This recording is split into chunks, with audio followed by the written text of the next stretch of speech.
I'm Tim Norris, or you can call me GreyElephant, and welcome to a quick review by GreyElephant Gaming. Today we're going to be talking about World of Tanks Rush. This is a deck builder that's brought to us by Hobby World Asmodee Games.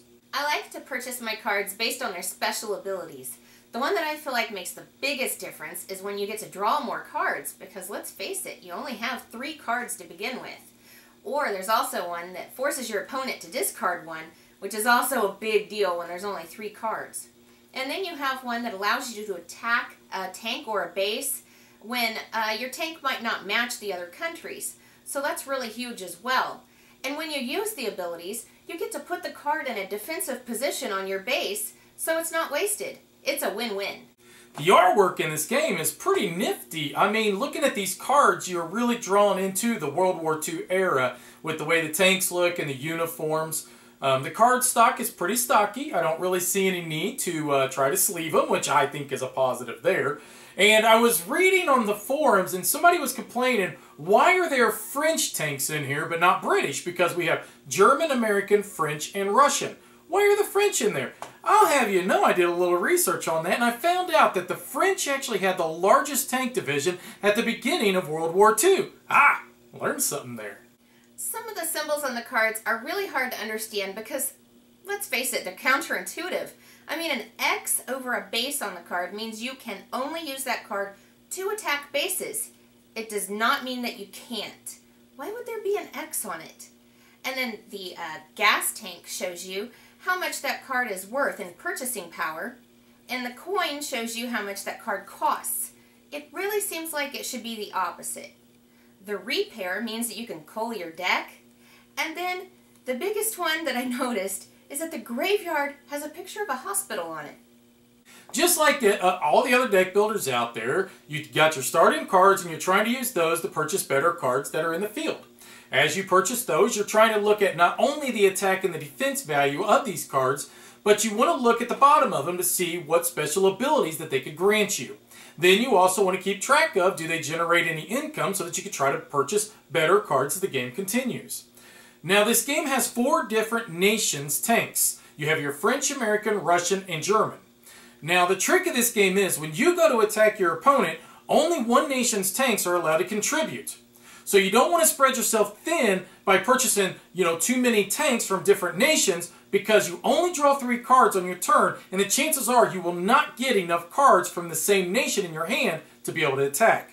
The achievements really spice things up and make for variations in gameplay, because then it's not always about attacking bases and tanks, but sometimes it's about purchasing a certain number of a certain type of tank, or maybe getting a certain number of medals, or even having the most cards in your deck. Destroying your opponent's tanks only takes 1 hit, as long as you meet or exceed the armor of that tank. But destroying your opponent's base always requires 2 hits, unless you have a heavy tank. Heavy tanks, man, I tell you what, those things are amazing, because whenever your opponent purchases one of those and you have an unguarded base, boy, you really start sweating bullets. Overall, I'd say this is a deck builder that I really enjoy. I like the fact that I'm going after my opponent's tanks and bases, but we're not all squabbling over the same bases in the middle of the table. I also enjoy the achievements because it really makes for variations in gameplay.